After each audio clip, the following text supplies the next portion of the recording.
हरे कृष्णा। आज का टॉपिक है पछतावे के आंसू रो रहा है कोई।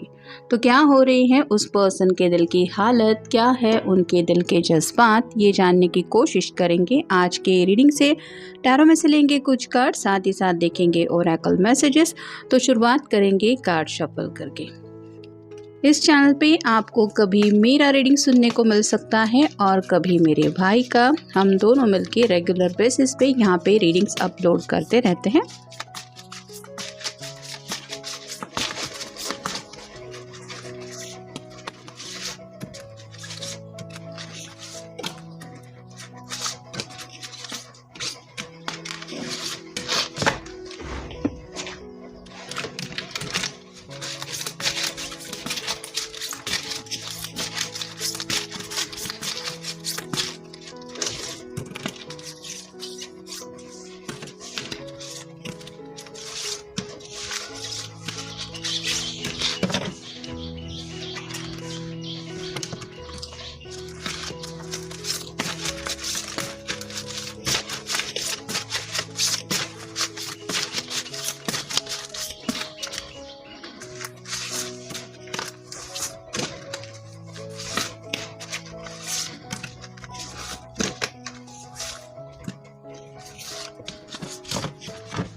एम्परर का कार्ड जो है वो हमें पहला मिला है, जिसका मतलब है कि हो सकता है किसी बुज़ुर्ग इंसान से इन्होंने कुछ सलाह मशवरा किया है। जैसे कई बार इंसान को लगता है कि ज़िंदगी में मे बी वो किसी गलत दिशा में आगे बढ़ रहे हैं, तो हम अपने घर वालों से भी कुछ दिल की बातें शेयर करते हैं और यहाँ पे भी शायद कुछ प्रैक्टिकल बातें, या फिर आप कह सकते हैं इस पर्सन ने अपने ज़िंदगी के तजुर्बे से उस पर्सन को कुछ समझाने की कोशिश की है, जिस वजह से आपके पर्सन को हो सकता है सही गलत में जो वो दुविधा मनस्थिति में थे उससे निकलने में काफ़ी ज़्यादा आसानी हो गई है।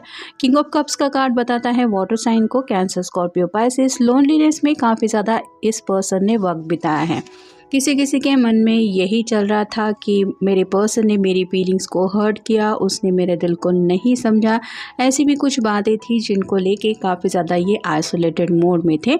मतलब ये पर्सन अगर हद से ज़्यादा मूडी है तो इनका हमेशा से यही स्वभाव रहा है कि मेरी मर्ज़ी के मुताबिक अगर चीज़ें हो रही है तो ठीक, अगर नहीं तो मैं चला अपने रास्ते। और अगर ऐसा इन्होंने कुछ किया है तो अब इनका मूड जब चेंज हो गया है, यानी कि वापस जब ये रोमांटिक मूड में कनेक्ट होने लगे हैं, तो इनका मन कर रहा है आपसे मिलने का। हाथ में जो बायनोकुलर है वो बताता है कि सोशल मीडिया पे भी शायद आपके काफ़ी ज़्यादा ये नज़रें इसलिए रखे हुए थे क्योंकि ये आपको भले ही बोल चुके हो सकते हैं कि आगे से मुझे कांटेक्ट मत करना, मैसेज मत करना, या फिर मुझे तुम्हारे साथ ज़िंदगी में आगे नहीं बढ़ना है, लेकिन इन रियल इनका वो मतलब नहीं था जो इन्होंने कहा और अब अपनी गलती या फिर अपनी बात को ये चेंज करना चाहते हैं। किंग ऑफ सॉर्ड का कार्ड बताता है एयर साइन को, Gemini, Libra, Aquarius. Clear communication करना चाहते हैं। यहाँ पे बैकग्राउंड में भी कई सारे बादल दिखाई दे रहे हैं जो बताते हैं कि इस पर्सन के दिलो दिमाग में जो भी कन्फ्यूजन था, जो भी गलतफहमी थी, या फिर कुछ बातों को लेके ये यूं ही बेफिजुल की बातों में अपने आप को उलझा रहे थे, उनसे इनको कहीं ना कहीं कुछ क्लैरिटी मिल चुकी है। और अगर ये अपने दिल की बात क्लियरली आपको नहीं बताते थे तो अब इनकी हालत ऐसी हो गई है कि इन्हें ये समझ में आ रहा है कि अब अगर मैंने अपने दिल की बात नहीं बता दी तो हो सकता है काफ़ी ज़्यादा देर हो जाएगी। एस ऑफ सॉर्ड का कार्ड भी वही बताता है, बातचीत को लेके एक नई शुरुआत करना चाहते हैं। मतलब रिश्ता तोड़ने के लिए अगर इन्होंने पहल की थी या फिर आपको कहा था कि मुझे कॉल मत करना, मैसेज मत करना, ऐसा इनकी तरफ से था, तो ये अब सामने से आपसे बातचीत करने में इंटरेस्टेड है। नाइट ऑफ सॉर्ड का कार्ड भी वही बताता है कि जज्बातों के तूफान से काफ़ी ज़्यादा ज़्यादा ये डील कर रहे हैं। जैसे ये घोड़ा तेज़ रफ्तार से आगे दौड़ रहा है और ये पर्सन, उसको पता है कि ये घोड़े को अब कंट्रोल करना मुश्किल है, वैसे ही आपके जो पर्सन है उनके भी दिलो दिमाग में जज्बातों का जो तूफ़ान है वो उनको यही बता रहा है कि मुझे अपने पर्सन से किसी भी हालत में कनेक्ट होना है। और ये क्यों उनको लग रहा है, क्योंकि 10 ऑफ कप की एनर्जी में ये आपके साथ जुड़ना चाहते हैं। 10 मतलब कंप्लीशन का कार्ड होता है, तो ये सपना अगर उन्होंने आपके साथ देखा है, मतलब हंसी खुशी हैप्पी लाइफ है, 2 बच्चे हैं, घर है और हम अपने ज़िंदगी में हंसी खुशी हर एक दिन ज़िंदगी का जी रहे हैं। ये अगर कभी उन्होंने जाने अनजाने में आपको बोला था कि ऐसी फ्यूचर में एक खुशहाल लाइफ होगी, तो उसी लाइफ की चाहत में आज ये आपको मिस कर रहे हैं। और फाइनल कार्ड है 8 of wands, fire sign Aries Leo Sagittarius. काफ़ी ज़्यादा उनके जज्बात अब अनस्टेबल हो रहे हैं, मतलब एक के बाद एक जैसे अचानक बौछार हो जाए और ये वैंड आपके सामने आ जाए तो उनको संभालना जैसे मुश्किल भरा होता है, वैसे ही आपसे जुड़ी जो बातें हैं वो बार बार उनके मन में इस तरह से वो ख्याल आ रहे हैं कि काफ़ी ज़्यादा ट्रिगर हो रहे हैं ये पर्सन। मतलब आपके साथ बिताए हुए पल कभी उनको याद आते हैं, कभी उन्होंने आपको जाने अनजाने में जो बातें हर्टफुल कही थी वो बातें याद आती है, जिस वजह से उनको ये एहसास ज़रूर हो रहा है कि कुछ बातें जो है वो उन्होंने खामखा उस तरह से आपसे रिएक्ट किया, मतलब इस तरह से आपके सामने वो बात नहीं रखनी चाहिए थी। होल्ड माय हैंड्स का कार्ड बताता है कि अगर पहले कभी आप दोनों इस तरह से एक दूसरे का हाथ थाम चुके हैं तो ये पर्सन आज भी आपको कहना चाहते हैं कि आज भी आपको उसी लम्हे में ये याद करते हैं और इनका मन बस यही है। टेम्पटेशन का कार्ड वही बताता है अब इनके दिल में जो पैशनेट फीलिंग्स ये महसूस कर रहे हैं आपको लेके, वो अब ये अपने तक ही नहीं रख सकते, इतना ज़्यादा उनके दिलो दिमाग पे आपका ख्याल हावी हो रहा है। होम का कार्ड बताता है कि घर बसाना चाहते हैं। 10 ऑफ कप के कार्ड में जो है कि मुझे घर बसाना है, शादी ब्याह करके खुशहाल ज़िंदगी जीनी है और किसके साथ हैप्पीली ये घर में मैं रह सकता हूँ या रह सकती हूँ, ये ख्याल जब उनके मन में आता है तो आपके अलावा और कोई ख्याल उनके मन में नहीं आता। मीट समवन का कार्ड बताता है इस कार्ड को सिमिलर, अब तक अगर ये आपसे मिलने के लिए अवॉइडेंस आपको दे रहे थे, मतलब इग्नोर कर रहे थे कि नहीं मेरे पास वक्त नहीं है या फिर मेरे पास फुर्सत नहीं है, ये है वो है काम है, ऐसे अगर उन्होंने आपके सामने कुछ अपना एक अलग ही बिहेवियर या अलग रूप रखा था, तो ये कार्ड बता रहा है कि अब ये सामने से आपसे मिलने के लिए काफ़ी ज़्यादा बेकरार हो रहे हैं या बेचैन हैं। फिर है ऑप्शंस, उनके हाथ में राइट नाउ कौन से ऑप्शंस है इनके बारे में काफ़ी ज़्यादा इन्होंने सोच विचार कर लिया है। मतलब हो सकता है घर वाले जो है वो इनकी अरेंज मैरिज करने के लिए अपनी तरफ से कुछ एक्शन ले रहे हैं, लेकिन इनको पता है कि अगर उस पर्सन से ये सच्चा प्यार नहीं करते और ऐसे किसी इंसान के साथ अगर शादी करके घर बसाएंगे तो आगे की ज़िंदगी में सिर्फ बोरिंग बातें ही होती रहेगी जो शायद इनको नहीं चाहिए। मतलब ऐसा नहीं है कि हर किसी की लाइफ बोरिंग होती है, लेकिन ऑलरेडी अगर इनको पता है कि ये आपके साथ कितना खुश रहते हैं तो ये अब सही ऑप्शन चूज़ करना चाहते हैं। टॉक टू यूनिवर्स का कार्ड बताता है कि अपनी तरफ से ये एफर्ट करना चाहते हैं, लेकिन उसके लिए जो एक कहते हैं आप कि ब्लेसिंग्स चाहिए, वो ब्लेसिंग्स से यूनिवर्स से ज़रूर मांग रहे हैं कि अब मैं जब अपनी गलती सुधारना चाहता हूँ या कुछ चेंजेस चाहता हूँ तो मेरी मर्ज़ी के मुताबिक मुझे रिज़ल्ट ज़रूर मिलवा के देना। और फाइनल कार्ड है सोलमेट। अब जाके कहीं इस पर्सन को एहसास हो रहा है कि आप इनके सोलमेट हैं, या फिर सोलमेट लेवल पे इंसान को जो एहसास होता है कि हाँ यही पर्सन बस मुझे ज़िंदगी में चाहिए और कुछ नहीं चाहिए, बस वही बातें उनके भी मन में आ रही है।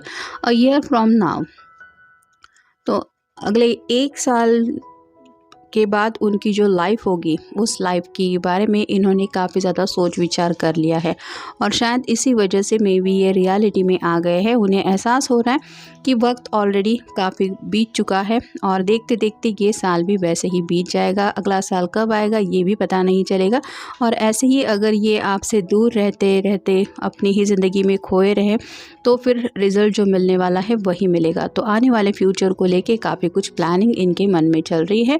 इम्प्रूविंग हेल्थ का कार्ड बताता है कि शायद ये पर्सन ड्रिंक्स वगैरह लेते हैं। अगर किसी पर्सन को आप ऐसी हालत में जानते हैं तो हो सकता है उनके ऐसी हालत का उनकी सेहत के ऊपर काफ़ी ज़्यादा गलत असर पड़ रहा है और इनकी समझ में आ रहा है कि सही वक्त पे सब कुछ संभाला जा सकता है। मतलब दिल से शायद ये पर्सन कभी चाहते नहीं थे आपसे दूर होना, लेकिन जाने अनजाने कुछ अगर आप दोनों के बीच में हो चुका, भले ही इस पर्सन ने सामने से कुछ कह दिया या फिर घर वालों के प्रेशर में कुछ बोल दिया, तो उसका असर ज़रूर इनके हेल्थ के ऊपर पड़ रहा है, क्योंकि दिल से उनकी वैसी चाहत नहीं थी। फॉरगिवनेस का कार्ड बताता है कि माफ़ी की उम्मीद ये करते हैं, मतलब सामने से आपको सॉरी कहना शायद इनके बस की बात नहीं है, थोड़ा सा ईगो का वगैरह भी प्रॉब्लम हो सकता है, लेकिन उन्हें लगता है कि दिल से अगर आप उनको माफ़ कर देंगे तो सब कुछ सही हो जाएगा।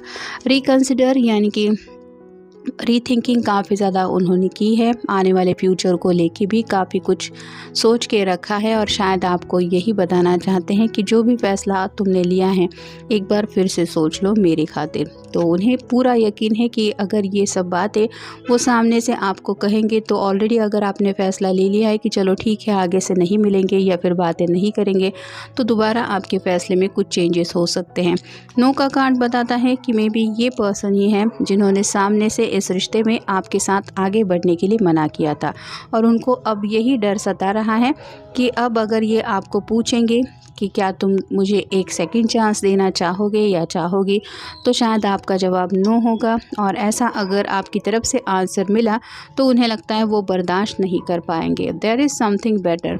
यूनिवर्स अगर आप दोनों की हेल्प करे तो उन्हें लगता है कि कुछ अच्छा हो सकता है, और हो भी जाएगा। मतलब पॉजिटिव थिंकिंग अपनी तरफ से करने की कोशिश कर रहे हैं। और फाइनल कार्ड है with in the next few weeks. तो हिम्मत जुटाने की कोशिश चल रही है, कहीं से आपको कांटेक्ट करना चाहते हैं। स्पेसिफिकली कुछ लोग तो डायरेक्टली मिल के बातें सॉर्ट आउट करना चाहते हैं। तो आने वाले कुछ हफ्तों के लिए ऐसी उनकी कुछ प्लानिंग है जिसकी वजह से उनकी ज़िंदगी कम्प्लीटली चेंज हो जाए। मतलब फ्यूचर को लेके काफ़ी ज़्यादा सोच रहे हैं, ये तो हमने देखा ही, लेकिन आने वाले कुछ हफ्ते में, जैसे अभी बारिश हो रही है, अगर आपको भी बारिश पसंद है, आपके पर्सन को भी पसंद है और माहौल थोड़ा सा बन रहा है रोमांटिक, तो मे बी आपको कहीं मिलने के बारे में भी स्पेसिफिक दिन पूछ सकते हैं। या फिर हो सकता है किसी का बर्थडे आने वाला है, इसलिए ये इंतज़ार कर रहे हैं कि आने वाले कुछ हफ्तों में ही बस उसका बर्थडे आ जाएगा, तब मैं उसे मिलूँगा या मिलूँगी, और उसी वक्त माफ़ी मांग लूँगा, या फिर जो भी दिल में है वो बात कह देंगे। तो काफ़ी प्लानिंग चल रही है और पॉजिटिव रहने की भी कोशिश हो रही है, क्योंकि उनको अब दिल से पछतावा हो रहा है अपने किए के ऊपर। तो ये था आज का रीडिंग, जनरल रीडिंग है। मिलेंगे नेक्स्ट रीडिंग में।